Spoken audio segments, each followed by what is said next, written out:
Layakkan kami semua di pagi hari ini. Engkau berdaulat di ruangan, apapun yang kami dengar, jadikan hati kami tanah yang subur.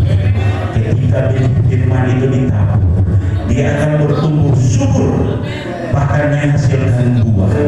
Buah itu adalah buah yang manis, yang dapat kami nikmati secara pribadi, bahkan di sekeliling kami, bahkan dimanapun kami berada.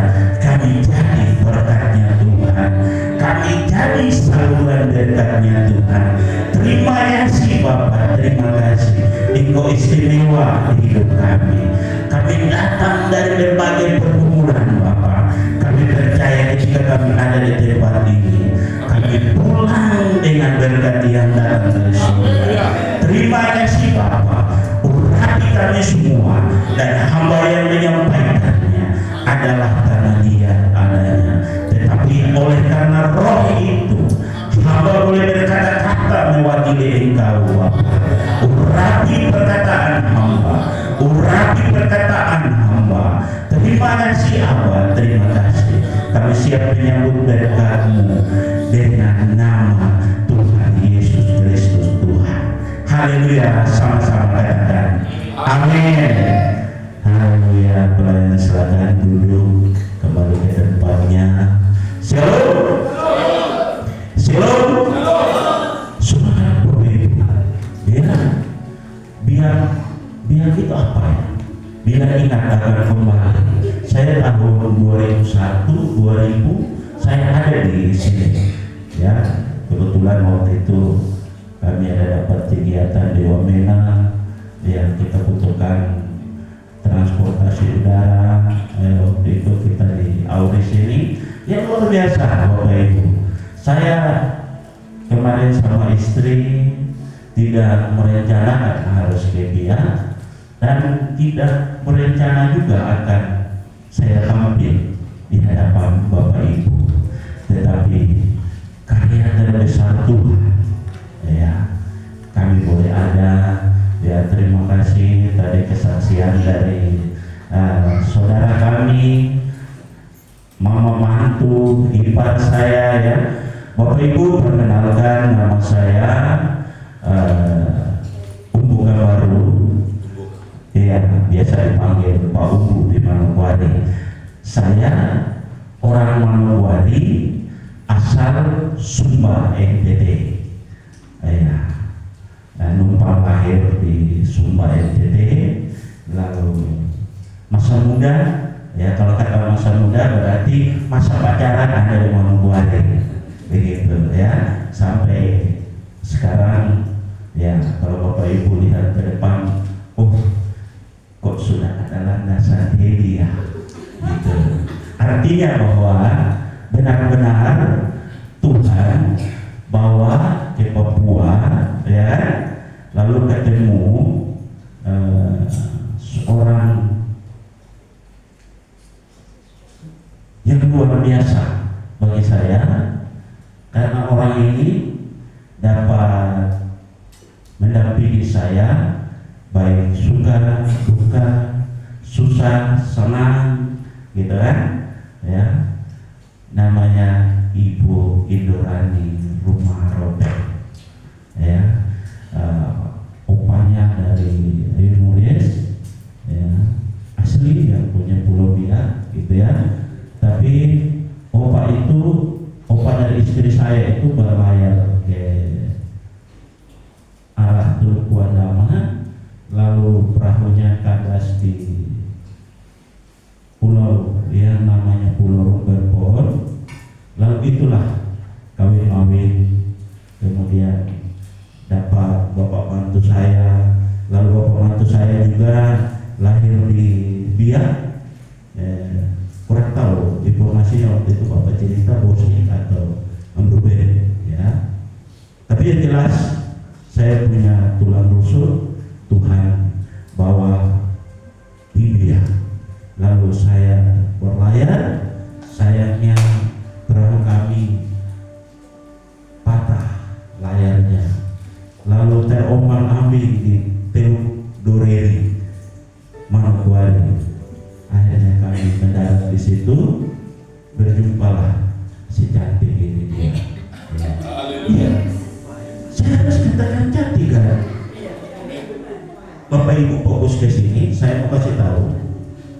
Tuhan itu mempertemukan orang yang cocok. Karena menurut firman Tuhan yang sepadan. Halo? Jadi ini yang nyong-nyong, kalau bapak-bapak udah pengalaman, saya nggak usah ajarin. Yang nyong-nyong, kalau yang nona-nona ingatin nyong-nyongnya nanti. Ya.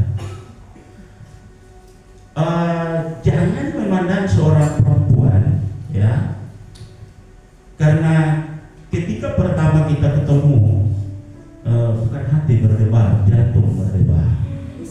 Kalau jantung berdebar salah-salah bisa stop jantungnya kan? Ada orang putus cinta bisa gantung diri di pohon tomat nggak mati-mati gitu ya. Ya ibu, bapak ibu, di sini ada pohon tomat. Pohonnya ada ya?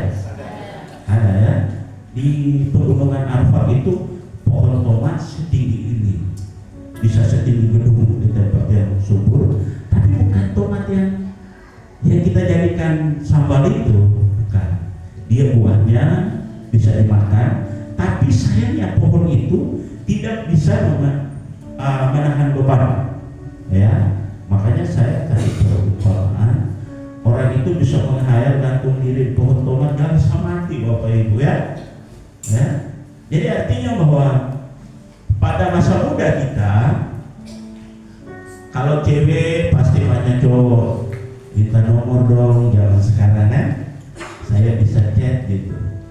Kalau dulu minta alamat supaya tahu, bisa surat menyurat gitu dulu ya. Kita ukir kata-katanya. Kalau saya tidak bisa kata-kata, maka saya cari orang yang bisa merangkai kata-kata gitu ya, seolah-olah ini dari orang yang paling sayang dia gitu ya. Lalu saudaraku, bukan cuma satu. Kalau cewek itu dari sekian banyak cowok, tapi yang berhasil bapak ibu adalah bapak dari anak-anak itu ya. Halo? Bukan bapak dari mama-mama. Mengerti maksud saya tuh? Bahwa penting menjaga atau memelihara kekudusan keluarga. Sebab Tuhan akan memberkati orang yang kehidupan keluarganya aku. Ada amin Bapak Ibu? Siapa tokoh Alkitab yang diberkati Tuhan? Kita nih orang Kristen harus tahu ya, siapa tokoh Alkitab yang diberkati Tuhan? Ya? Siapa? Bapak Gembala minta maaf, saya tidak tanya Bapak, jemaat. Siapa yang diberkati Tuhan? Loh, Bapak Gembalanya bisa salah loh. Ya? Ayo. Sampai saat ini gemparan dunia loh. Cuma satu tokoh bisa turun temurun. Siapa dia tadi? Abraham. Semua para hamba-hamba Tuhan di seluruh penjuru dunia ini menyebutnya dia apa? Kiranya engkau diberkati berkatnya Abraham, Ishak dan Yakub. Ya, saudara. Jadi kalau saudara mau diberkati dalam hidup, aku. Jangan bapak-bapak lihat begini yang lewat depan mata nih. Kebetulan gonceng mai tua yang ini cerita tidak terjadi dibiar ya. Jangan dibiar. Ketika ada kan zaman sekarang kan zaman now kan. Lewat yang mungkin nona-nona yang seksi, bapak bilang begini, wih di belakang kapan matinya. Lu iya kan? Jangan bapak ibu. Abraham itu menghargai, menghormati keluarga yang Tuhan berikan. Makanya kehidupan itu bisa diberkati.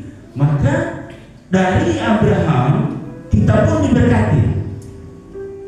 Coba, maaf, orang-orang di biar bilang begini, terkutuklah Abraham.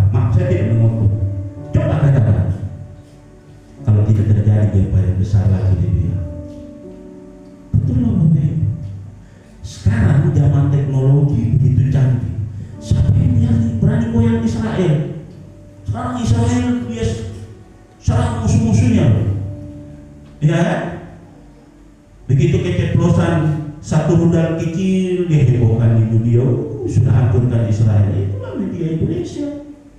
Ya, tapi tidak seperti itu, Bapak Ibu ya.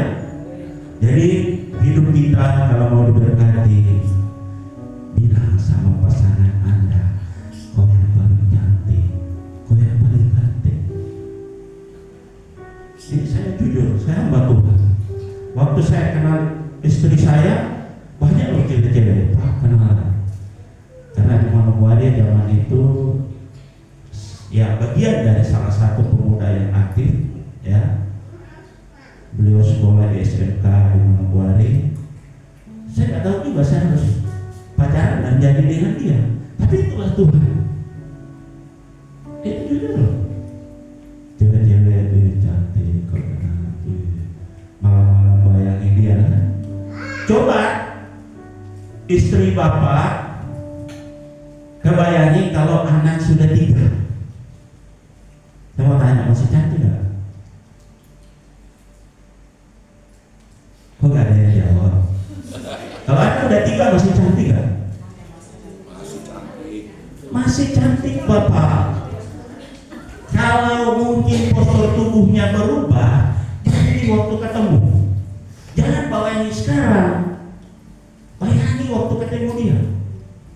Oh saya waktu dulu ditelepon, istri saya telepon warga, Umbu jemput saya dulu katanya kalau pulang sekolah. Hati saya berdebar, kerjaan apapun saya cepat kerjakan, yang penting saya harus jemput dia. Begitu ada anak, ada perubahan tubuh, prosesnya biasa, manusia harus begitu. Ya, jadi jangan jadikan itu sebagai tolak ukur, ya, membuat kehidupan keluarga kita jadi tidak harmonis. Karena Tuhan ingin memberkati keluarga, pasangan, bukan perorangan. Ada amin Bapak Ibu? Iya, puji nama Tuhan. Itu sekedar pengantar saja. Ya, mari kita sama-sama membuka Alkitab kita dalam kitab Amsal.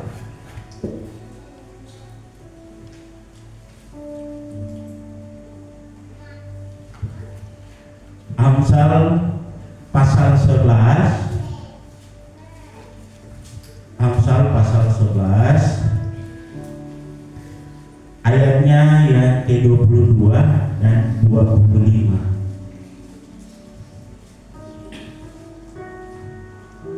Amsal pasal 11 ayat 24 dan 25.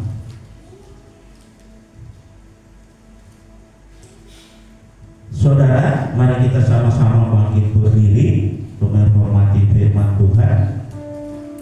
Saya hitung 1, 2, 3, kita sama-sama membacanya. 1, 2, 3. Ada yang menyebar banyak harta tetapi bertambah kaya, ada yang hebat secara luar biasa namun selalu berkekurangan. Terus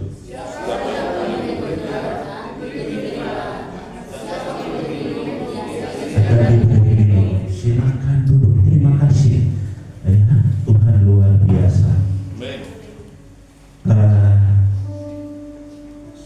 Bapak Ibu serius dengan firman Tuhan. Ini kita akan berbicara bagaimana cara berpikirnya Tuhan untuk memberkati manusia. Bapak Ibu setuju dengan firman ini? Berapa yang katakan? Bapak Ibu setuju dengan firman ini? Amin. Puji Tuhan. Kalau saudara aminkan, maka akan terjadi dalam kehidupan saudara. Di dunia dibuat sebuah peraturan yang disebut dengan hukum ekonomi untuk mengatur cara hidup yang baik bagi manusia. Tapi kalau kita belajar akan kedua ayat ini, maka secara otomatis gak ada gunanya saudara mempelajari hukum ekonomi yang ada di dunia.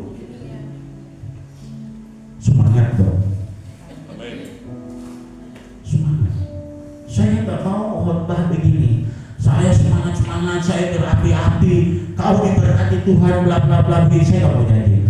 Apa yang dikatakan firman itu yang saya sampaikan ke saudara.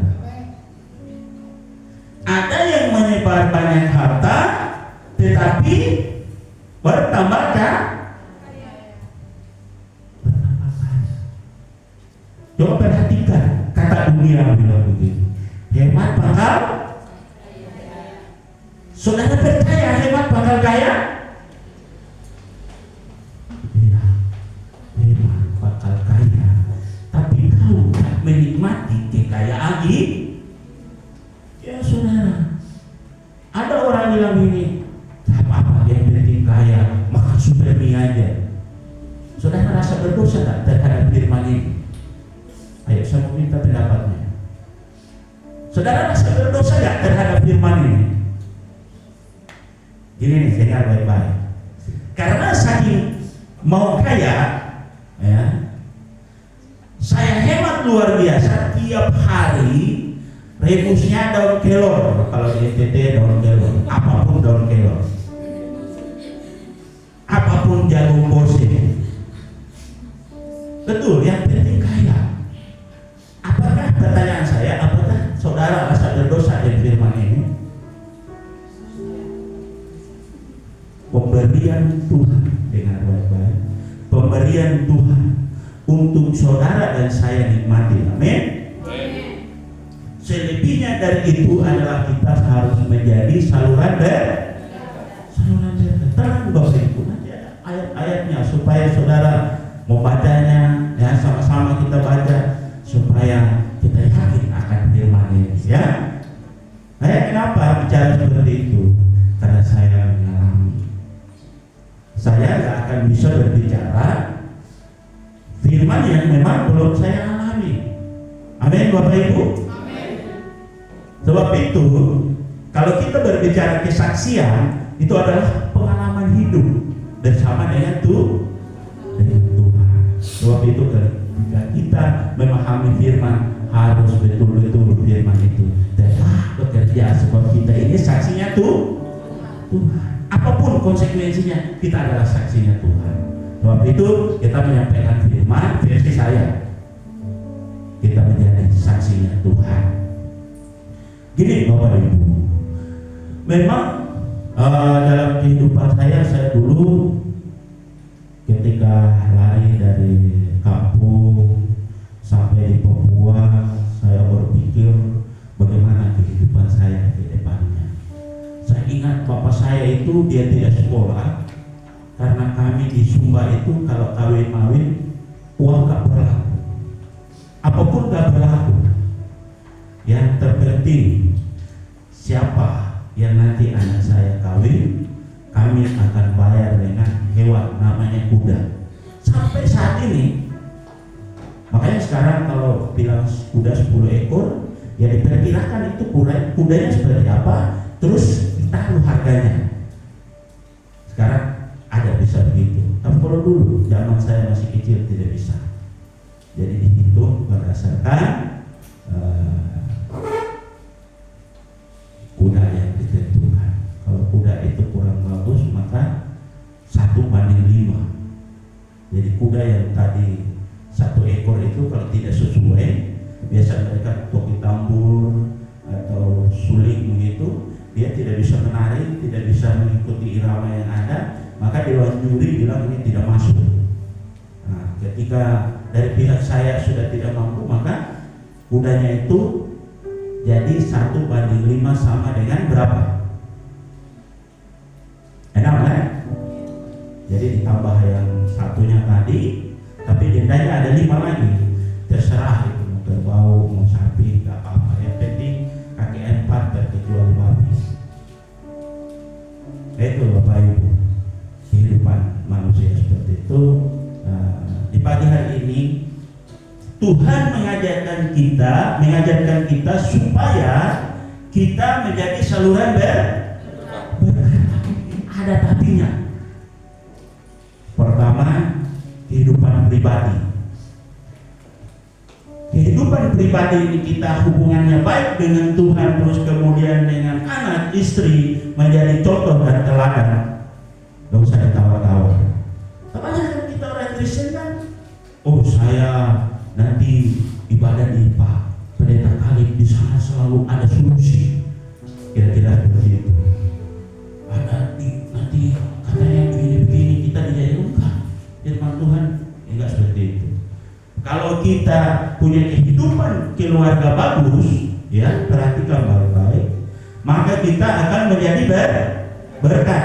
Kata Tuhan kepada Abraham, ya kalau kita baca dalam kitab Kejadian, siapa yang mengutuk kau akan dikutuk. Siapa yang memberkati engkau akan kau diberkati. Karena kenapa? Dia tidak cacat hubungannya dengan Tuhan. Sebab itu Tuhan sangat menghargai hal itu. Tuhan memperhitungkan hal itu. Namun saudara, ketika kita ada di dalam zona Tuhan, selalu ada ujian supaya kita selalu murni. Emas kalau dipakai kan kadang apalagi berbulan-bulan pudar gitu ya, harus dibersihkan. Pakai apa? Air keras ya, agar dia kelihatan sekian manusia. Abraham pun juga begitu. Dia adalah orang yang paling kaya, tapi disuruh keluar pada zaman itu. Dari mana Bapak Ibu tahu? Dari mana? Kas menuju ke Kanaan. Saya gini, mau kasih prakteknya seperti ini. Bapak Ibu adalah orang paling kaya di kota Blitar, baik itu sisi ekonomi, baik itu apapun semuanya adalah ya paling terkenal. Tiba-tiba saya datang, Bapak Ibu pindah ke Manowari, mau? Ini berbicara soal hati loh. Bapak Ibu mau? Sedangkan Manowari saudara, Bapak Ibu belum pernah ke sana gitu. Pindah ke Manowari gitu. Mau? Ini manusia ya? Ya, pasti gak berani. Tapi Abraham saking percayanya kepada Tuhan, dia menunjukkan ketaatannya kepada Tuhan. Ketika dia tiba di tanah Kanaan, dia diberkati sampai saat ini. Akibat dari Abraham itu, pulau biar bisa menyembah kepada Tuhan. Tepuk buat Tuhan. Ya, luar biasa Bapak Ibu. Nah, bagaimana kita diberkati Tuhan? Maka kita harus menjadi saluran. Halo? Berarti bendaharanya Tuhan saya ini. Kita ini. Amin. Seorang bendahara itu di birokrasi, dia orang dipercaya kan bukan? Ya kan? Dia percaya. Demikian di dalam kehidupan kita adalah orang yang dititipkan Tuhan di dunia ini untuk menjadi saluran berkat. Tuhan gak akan jadikan saluran berkat pemabuk. Tuhan gak akan jadikan saluran berkat bagi mereka yang suka pukul istri. Tuhan mau kepada orang yang diberkati, yang mereka adalah aku dalam kehidupan keluarga, damai. Makanya saudara, kalau saudara berdoa, saya punya rumah bagus, kaget saudara berdoa Tuhan tidak jawab, saudara salahkan siapa? Saudara salahkan siapa? Pribadi dong.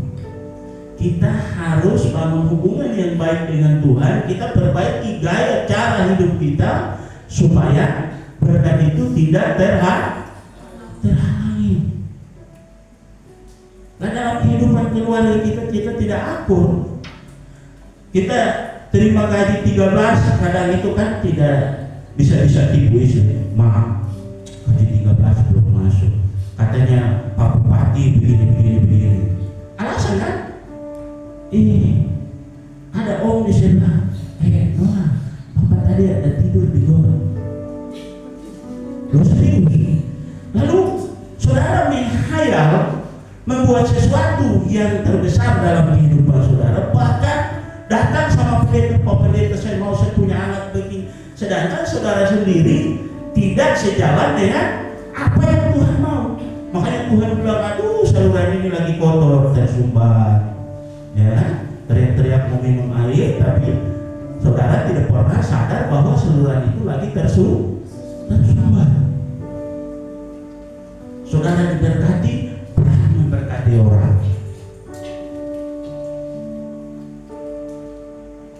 Makanya Tuhan bilang menabur harta. Saya kasih contoh. Saya kebetulan saya seorang pengusaha di Manokwari, ya puji Tuhan punya PT lah, punya CV. Lalu puji Tuhan kami dapat berkat. Ya saya dengan istri berangkat dari susah juga sih. Jadi setiap hari Sabtu pasti 2 puasa. Gereja bikin 2 puasa, kami juga bikin 2 puasa. Pokoknya kehidupan ini, keluarga ini Tuhan yang punya. Gak pernah bermimpi punya rumah, apalagi punya tempat, apalagi punya segala-gala mobil atau apa, gak pernah mimpi. Yang penting perbaiki dulu hubungan dengan Tuhan.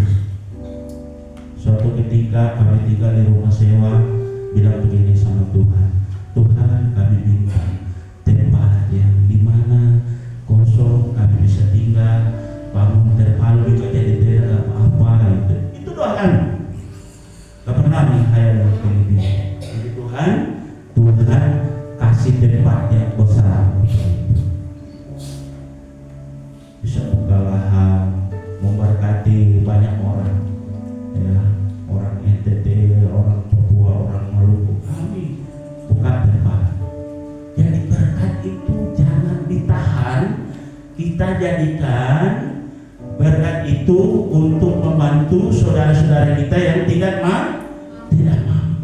Ingat kata firman Tuhan, kalau tangan kanan memberi, tangan kiri jangan. Maksudnya apa? Maksudnya apa Bapak Ibu?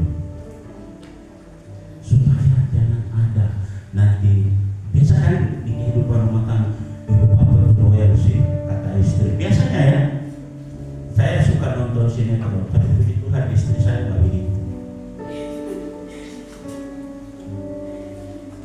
"Kamu sih boros," kata istri kan. "Kamu begini-begini." Oh, iblis itu paling cepat kata kepada istri. "Kamu lagi suami sudah capek-capek kerja, pulang di rumah bukannya sambut baik. Tadi sih kamu begitu-begitu, kemarin sih kamu begitu-begitu. Akhirnya uang SPP-nya anak-anak gak bisa dibayar." Ya, itu yang dimaksud. Tangan kiri tidak boleh tahu kalau tangan kanan mau memberi. Jadi kita memberi itu melupakan. Ketika saudara jadi berkat, saudara akan meminjamkan uang, tapi jangan mengharap kembali. Itu maksud firman Tuhan. Ketika saudara membantu orang, saudara berdoa, "Tuhan berkati orang ini supaya ini juga jadi berkat." Amin. Ya. Akhirnya saudara, kehidupan kita akan diberkati oleh Tuhan. Tapi yang jelas kita perlu hubungan yang baik di hadapan Tuhan. Di sini saya akan membagikan 3 poin. Ya, kita sama-sama belajar. Poin yang pertama, tolong buka dalam kitab Ayub pasal 1 ayat 21.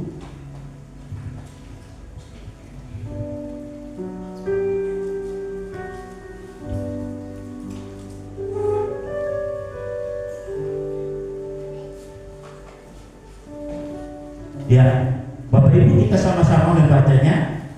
Katanya, "Dengan telanjang aku keluar dari kandungan ibuku, dengan telanjang juga aku kembali ke dalamnya." Tuhan memberi, Tuhan yang mengambil, terpujilah nama Tuhan. Bapak Ibu akan bertanya begini, "Loh, ini kan dipakai di orang meninggal, kenapa Bapak ini dihotbah berdiri di depan?" Pasti kan? Artinya gini loh, waktu kita keluar dari rahim ibu, saya bertanya, adakah telinganya sudah ditusuk? Ya, Ibu-ibu yang nona-nona? Belum kan? Keluar dulu, baru nanti ada yang aneh-aneh kan? Wih, anak saya kasihan. Dia cuma anting palsu katanya, kalau bukan emas. Anting palsu katanya. Halo? Artinya bahwa ibu, bapak ibu, ketika kita datang dari sana, kita tidak membawa apa? Ayo sadari hal ini bahwa dialah yang memiliki segala sesuatu. Sebab itu kita jangan risih. Ya, apalagi saat ini kan ada pilkada. Dewi Merebu memimpin Kota Biak, saya harus jadi Yudas. Keluarga, istri, anak pun saya jual. Yang penting si A, si B jadi bupati. Ada yang begitu dibilang. Di Manokwari ada berani taruhan, main judi, rumahnya jadi taruhan. Ketika dia kalah, apa yang terjadi? Tadi yang saya bilang, mau mati gak mati, gantung diri pun gak mati, karena gantung diri di pohon tuh. Ya. Jadi artinya bahwa ketika kita datang tidak membawa apapun juga, kembali ke hadapan Tuhan pun juga tidak membawa apa. Kita ini orang Kristen terlalu istimewa. Kalau saudara kita yang Muslim dipakaikan kain kafan, minta maaf, saya kebetulan saya dibesarkan di keluarga Muslim, jadi saya tahu tentang hal itu. Kemudian mohon maaf Bapak Ibu, ketika masuk di liang kubur mereka ditelanjangi, kasih menghadap ke arah yang sudah diarahkan. Artinya bahwa kita pergi pulang tak bawa apa-apa. Hari ini saya mau buat ini dan itu. Ketika sebentar saya pergi, oh Bapak Pendeta kemarin sempat khotbah katanya begitu. Tapi saudara akan kenangkan itu di bagian hidup. Amin. Segala sesuatu saat ini untuk kehidupan. Kalau dalam kehidupan saudara bikin diri saudara susah seperti itu, ya apa tadi yang saya sampaikan, hemat bakal kaya asalkan makan papeda di sedikit. Ya saudara, nggak ada orang kaya seperti itu. Memang ada, ya. Tapi kalau kamu hubungannya baik dengan Tuhan, supaya kita tidak salah memakai berkat Tuhan. Yang kedua, saudara, Pengkhotbah 5 ayat 14. Pengkhotbah 5 pasal 5 ayatnya yang ke-14.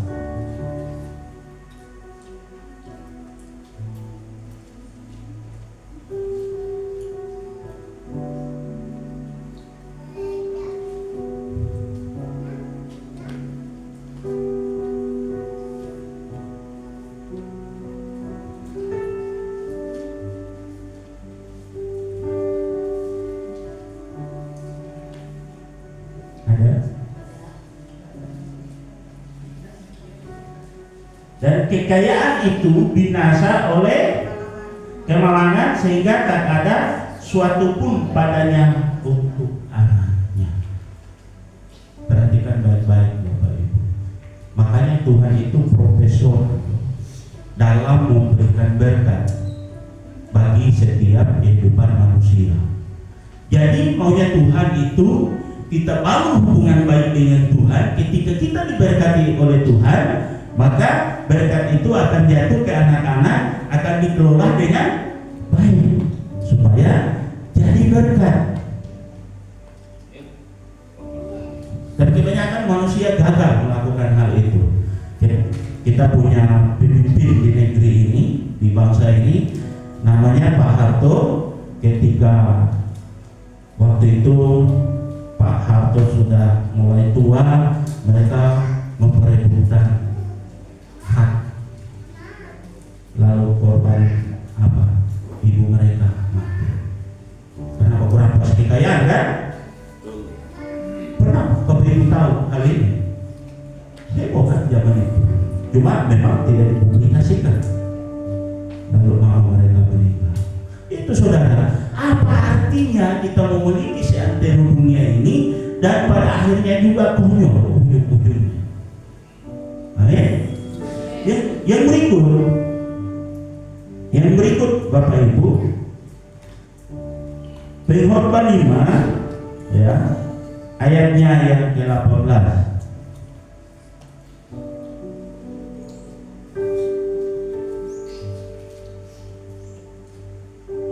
Lihatlah, yang kuanggap baik dan tepat ialah kalau orang makan, minum, dan bersenang-senang di dalam segala usaha yang dilakukan dengan jerih payah di bawah matahari selama hidup yang pendek yang dikaruniakan Allah kepadanya. Sebab itulah bahagianya. Halo? Jadi kadang kita manusia menghayal seolah-olah ini kita lebih berkuasa daripada Tuhan. Saya nanti bangun kekayaan paling kaya di kota biar supaya anak cucu saya tidak miskin.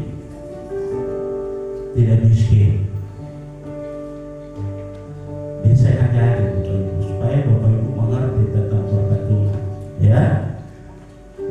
Yang poin yang berikut 1 Tawarik 29, 1 Tawarik pasal 29 ayatnya yang ke-11.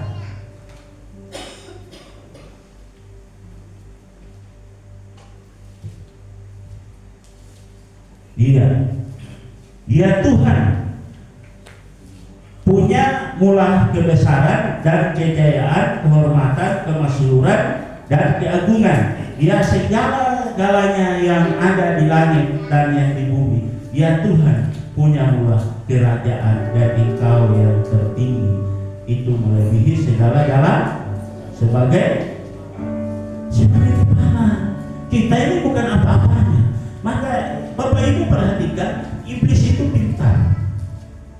Dia akan memakai keadaan kita dalam kehidupan keluarga supaya kita, bapak dan ibu selalu begini, anak dengan orang tua selalu begini ketika anaknya tidak terpenuhi. Tapi kalau kita bangun hubungan dengan Tuhan, kita akan mengerti apa yang menjadi rencana Tuhan, apa targetnya Tuhan dalam kehidupan keluarga. Itu yang terpenting.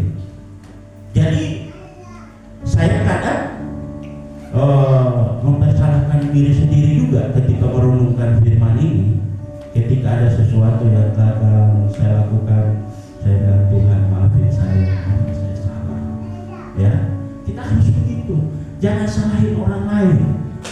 Ya, karena segala kehormatan, kemasyhuran siapa? Tuhan yang punya. Dia yang kepala. Kalau kita ada di dalam Dia, kita bisa jadi ekornya. Amin. Tapi percayalah, kalau kita bangun hubungan dengan Tuhan, hubungan yang baik dengan Tuhan, firman bilang begini, kamu akan menjadi kepala, bukan jadi ekor. Amin. Itu janji Tuhan, saudara. Makanya kita harus betul-betul membangun hubungan yang baik dengan Tuhan. Perbaiki saluran kita, ya. Jangan sampai saluran berkat kita itu tersumbat. Saudara, yang poin yang kedua,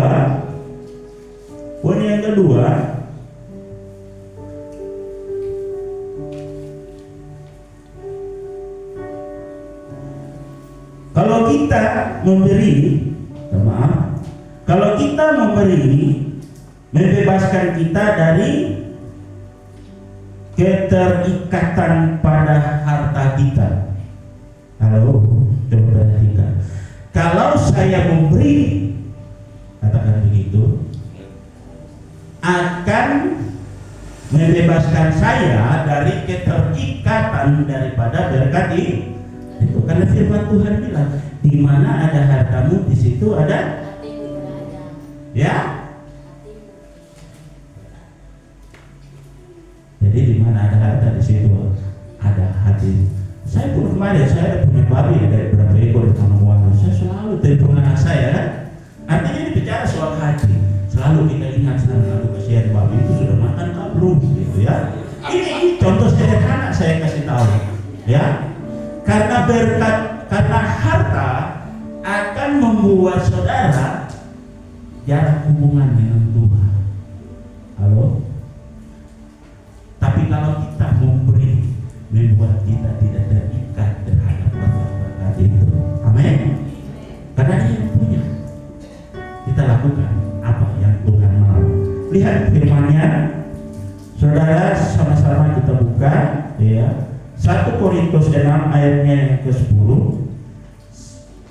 1 Korintus pasal 6 ayatnya yang ke-10.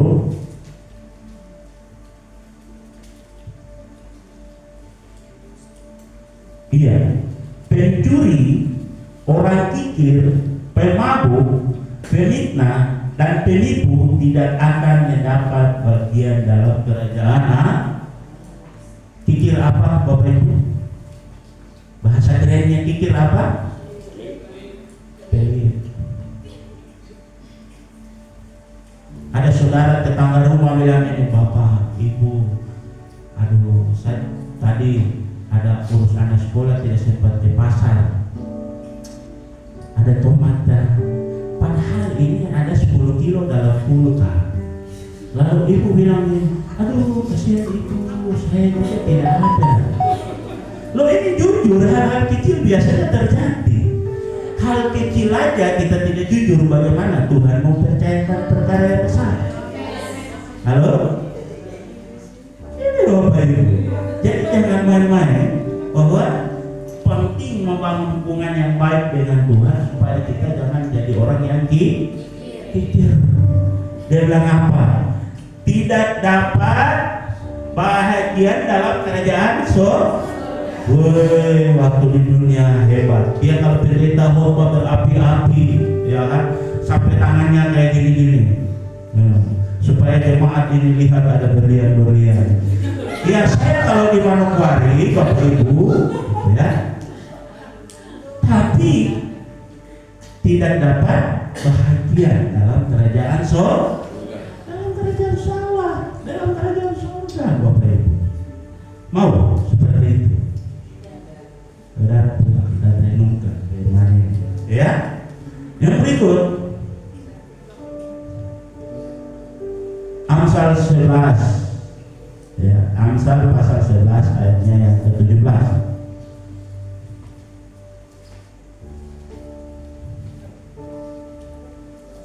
Iya, orang yang murah hati berbuat baik kepada dirinya sendiri, tetapi orang yang kejam menyiksa badannya sendiri. Oh, coba lihat di slide Bapak Ibu. Orang yang murah hati membuat apa? Saya kalau berbuat yang saya murah hati, saya seorang pemberi, saya orang pengasih, maka itu berbuat untuk diri sendiri, walaupun orang lain merasa terberkati. Ketika orang itu kau beri dia akan bilang begini, puji Tuhan, ternyata doa saya tadi malam dijawab. Terima kasih Tuhan, dia bersyukur kepada Tuhan.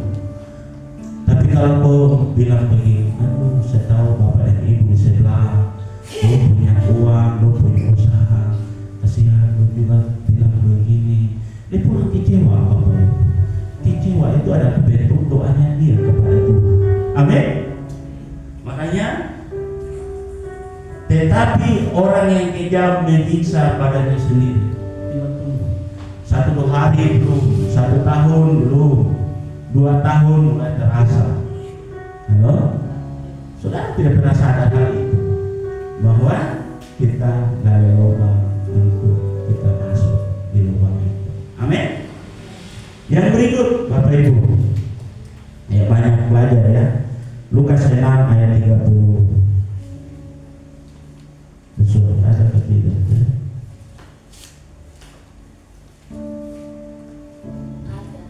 Ayat 36 ada.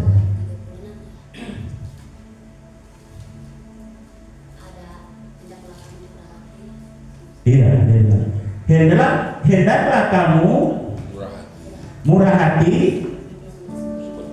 Ayo buat baca. Hendaklah kamu murah hati sama seperti Bapak itu, ya. Saking dari perbuatan kekonyolan Adam dan Hawa yang adalah nenek moyang kita, akhirnya dia turun tahta, Bapak Ibu. Halo? Akhirnya dia turun tahta. Karena apa? Dia maha murah hati. Makanya yang orang bilang begini, karena begitu kasih Allah, Akan apa? Dunia ini. Siapa yang ada di dunia ini? Saya, kita semua. Dia mengaruniakan anaknya yang tunggal supaya ingat tak, orang Kristen mesti hafal-hafal lah sedikit Alkitab. Amin.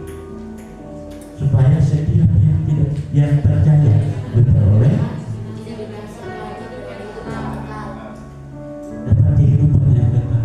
Ternyata kalau kita sungguh-sungguh dengan Tuhan, bukan saja kesenangan di dunia ini, tetapi kehidupan yang akan datang.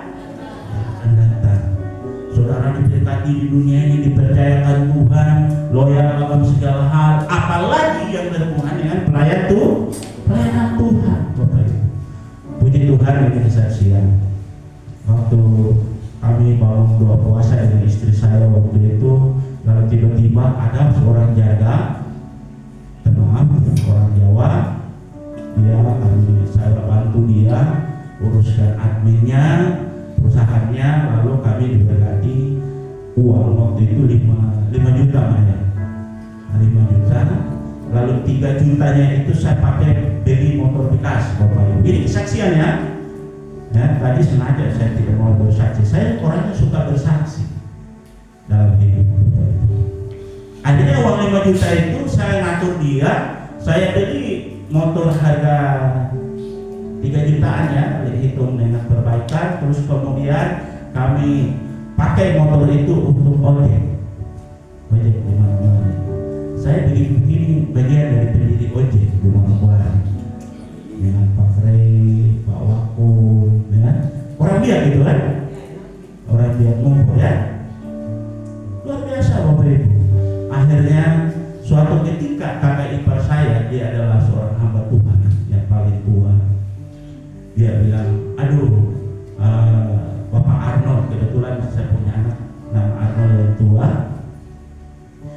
tolong kakak dulu mau ada pelayanan ke ini.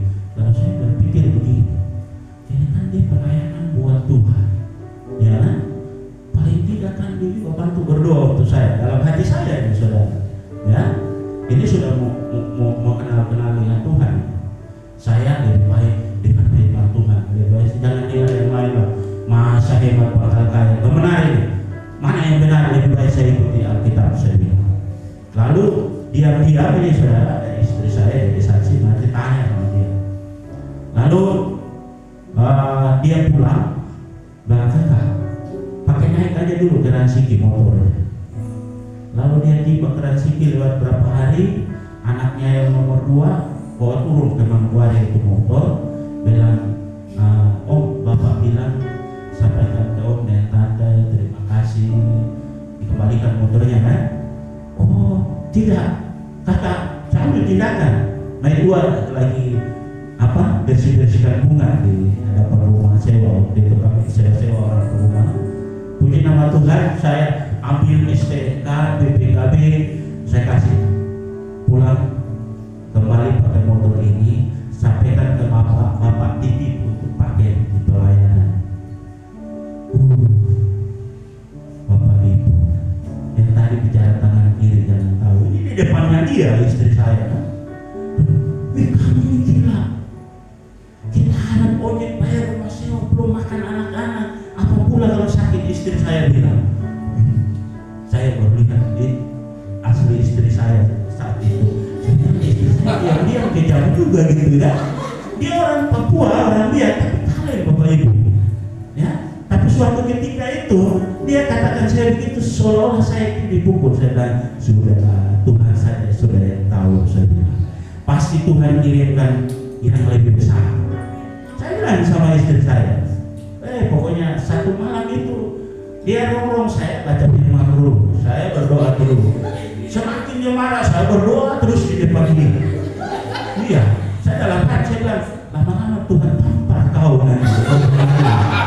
Syukur Bapak Ibu, saking bangun hubungan dengan Tuhan. Ini kesaksian nyata ya. Ini masih di rumah sewa ya. Tidak terselang lama Bapak Ibu, ada teman kami gereja waktu itu berjemaat di drop di Manokwari, dia datang, Pak Anggaru, bisa nggak awasi Pak Lazarus punya pembangunan rumah? Kebetulan di belakang punya teknik gitu. Oh iya, bisa Pak. Semangat saya. Tapi saya pikir bagaimana saya harus sewa orang punya motor gitu. Karena dari Sowi itu sampai ke Amban kurang lebih dari 10 kilo. Kalau dia dipikiran, ya nggak apa-apa, beranikan diri.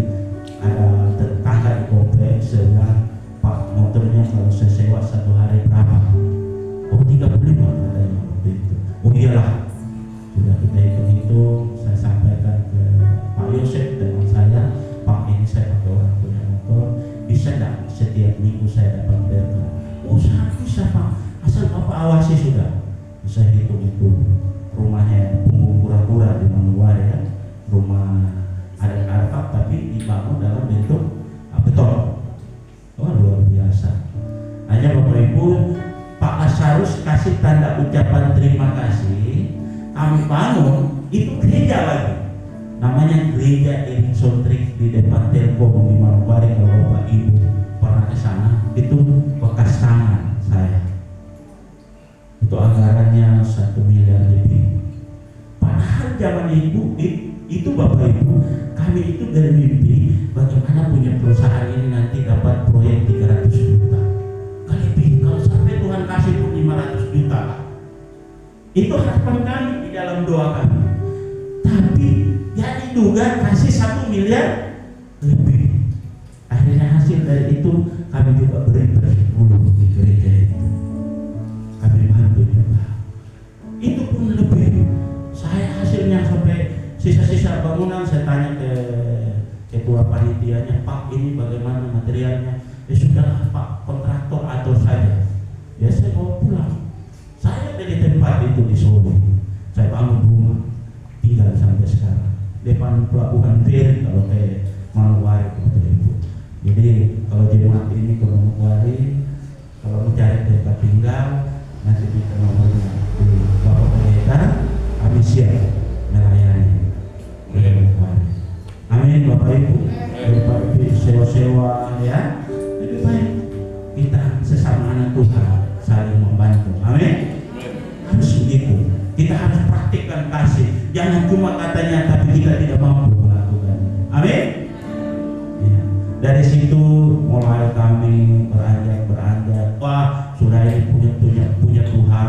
Maju dapat di gereja apa di bangunan kami bantu waktu itu Bapak Ibu. Akhirnya puji nama Tuhan di Manokwari jadi bagian dari Tuhan tanah. Kami ukur tanah untuk orang-orang. Namun dari tanah bangun rumah jadi developer. Cuma sayangnya begitu. Imbas dari corona, aduh, melarat juga kasihan. Tapi itu kesaksian hidup. Mau dari mana? Gak bisa.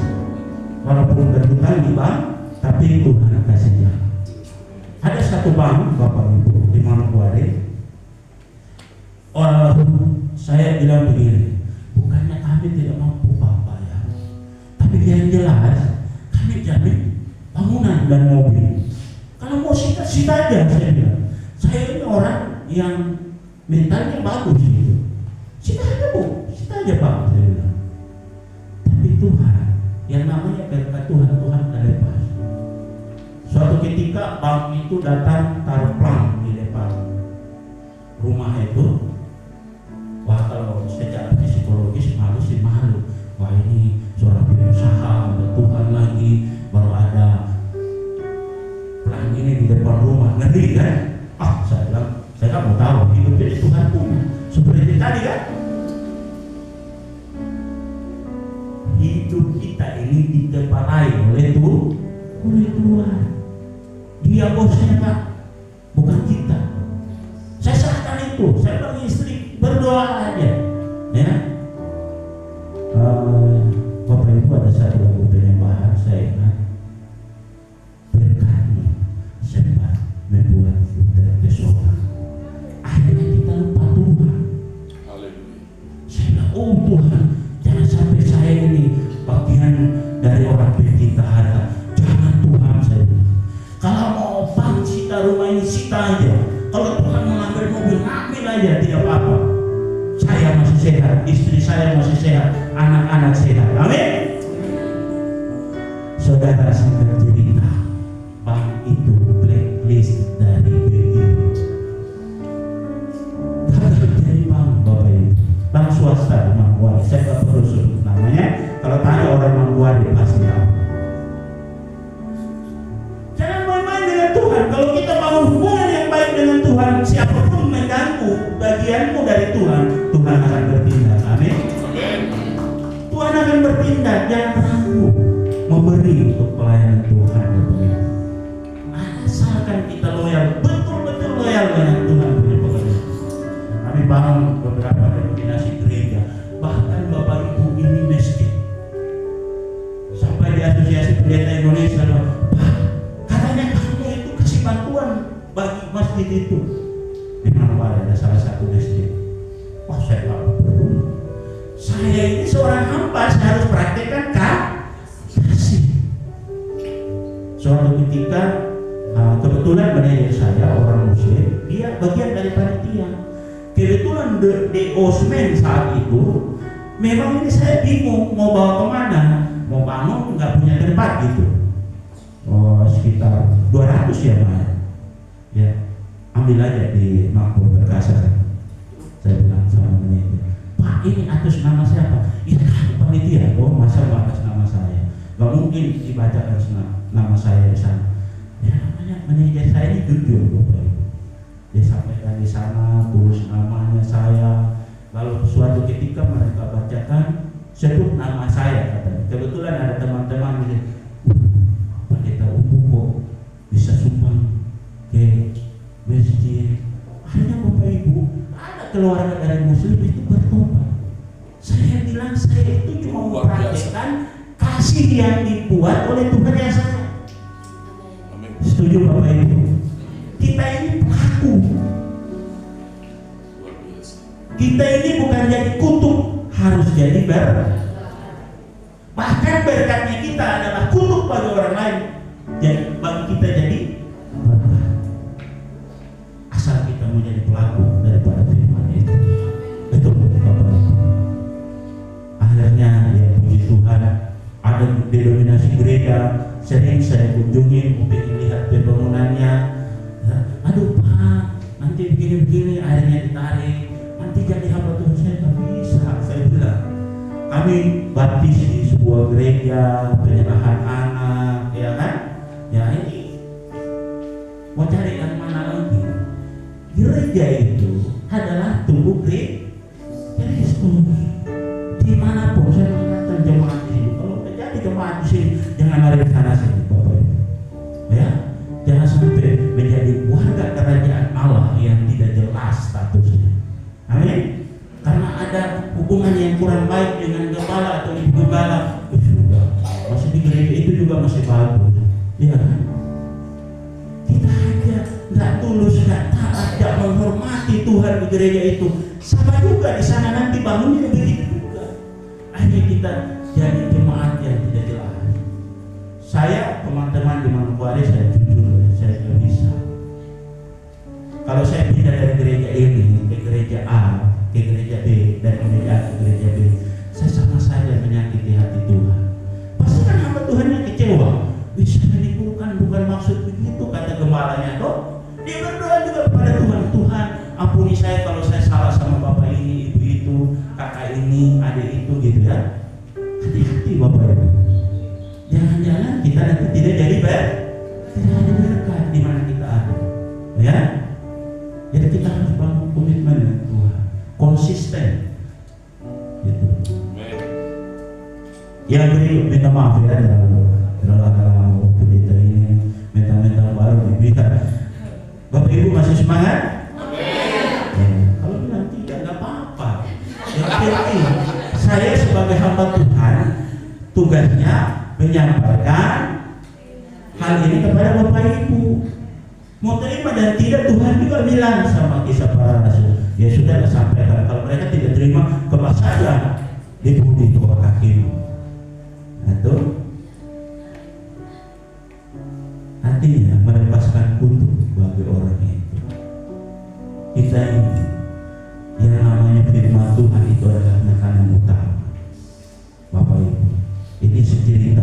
karena saking senang dengan Tuhan, bangun hubungan dengan Tuhan, dari pengusaha jadi pendeta. Halo? Tidak berani berbicara di depan, akhirnya berani bicara di depan. Di depan gubernur, di depan bupati gitu. Sampai sekarang dipercaya di Manokwari itu menjadi ketua kerukunan. Saya bilang, layak, masih ada yang lebih tua. Saya bilang, ya sudah, karena aturan membuat harus ada dewan pendiri. Ya saya bagian dari pendiri organisasi. Jadi di Manokwari itu untuk orang NTT ada namanya Promora dan Perhimpunan Kerukunan Timur Bersatu. Ya, tapi lebih keren Timur Bersatunya karena hamba Tuhan yang kendalikan, birokrasinya semua aman, puji Tuhan, ya aman aja jalannya. Kami baik teman-teman masyarakat dari NTT yang suka mabuk, suka bikin onar di Manokwari, ya kita share firman Tuhan. Nah itulah ruang kita sebagai seorang hamba. Ya, itu cerita Bapak Ibu.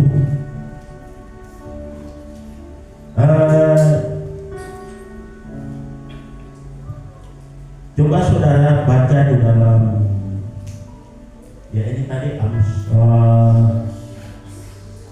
yang berikut, ya ini sudah terakhir ya Bapak Ibu, tenang, jangan tegang.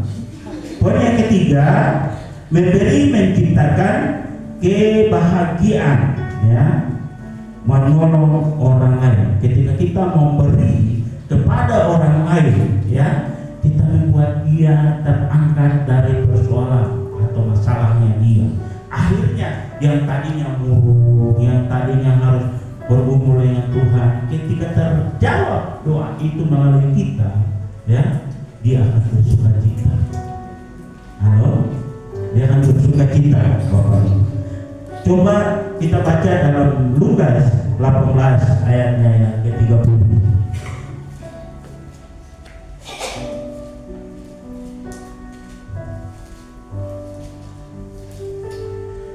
Akan menerima kembali lipat ganda pada masa ini juga, dan pada zaman yang akan datang ia akan menerima kehidupan yang kekal.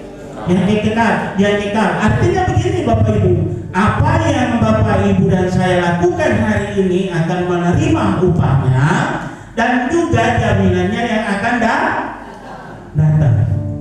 Halo, yang akan datang itu kehidupan yang kekal. Dua-duanya kekal Bapak Ibu.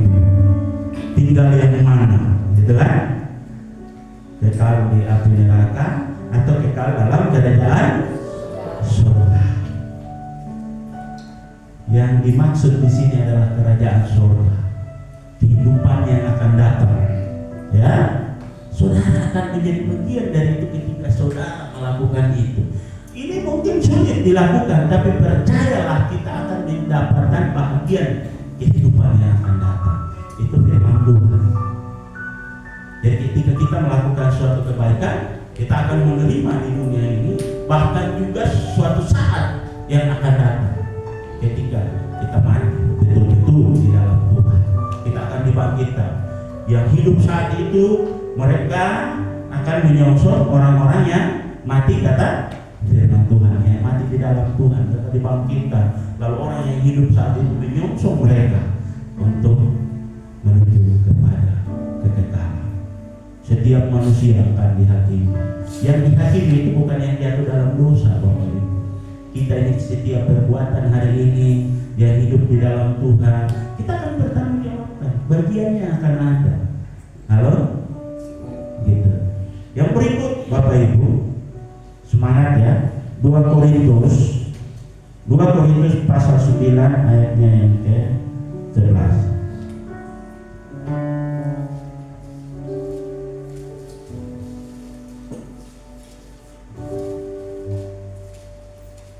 Kamu akan diperkaya dalam segala macam kemurahan hati yang membangkitkan syukur oleh kepada Allah oleh karena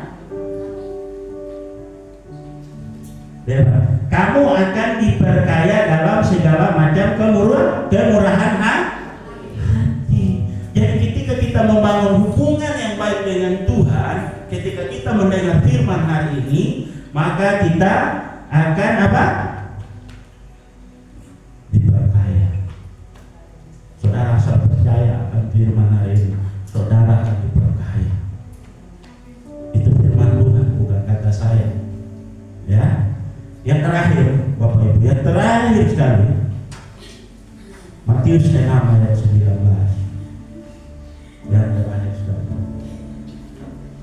Matius 6 ayatnya yang ke-19.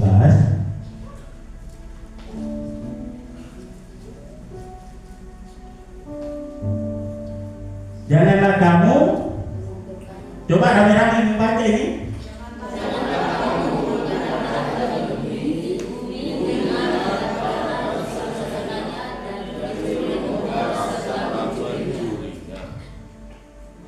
Benar atau tidak ini kata?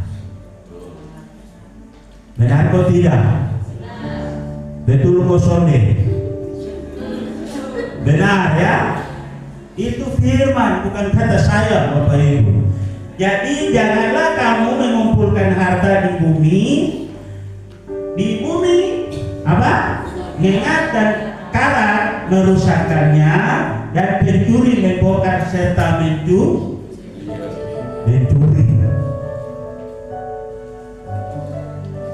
Saudara, kebetulan di Biak ini memelihara beda-beda sejarah, ya. Ada yang sudah pernah diambil lalu dijual, lalu masih ada yang tidak baik itu disimpan. Bahwa dulu Belanda begini-begini diceritain kan? Iya dong? Sama seperti itu. Apapun yang bagus saat ini, suatu saat ketika kita semua sudah tidak ada, syukur kalau anak cucu kita hidup dalam Tuhan, Bapak Ibu.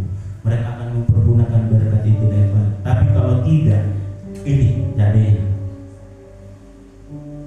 Bahkan mereka berkelahi. Tadi saya kasih contoh pemimpin kita, presiden kedua di Indonesia, anak-anaknya saling mau baku bunuh, ya kan? Ibu ambil di tengah supaya jangan mereka baku bunuh, malah mamanya meninggal. Diputin Soeharto dong. Itu dia gara-gara ditembak, Bapak Ibu, karena berebutkan harta benda.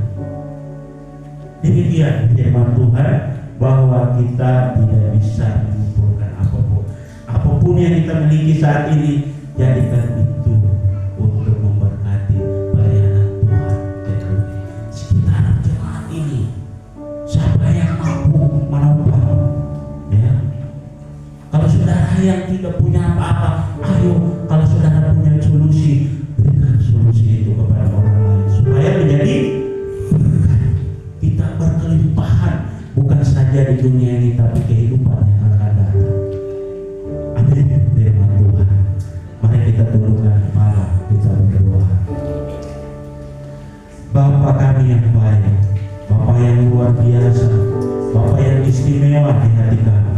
Terima kasih buat firman-Mu. Hamba telah menyampaikannya, Bapa. Hamba tidak fasih, hamba tidak pandai berkata-kata, tetapi urapan Roh Kudus setiap kami akan membuat kami dewasa mengerti akan insaf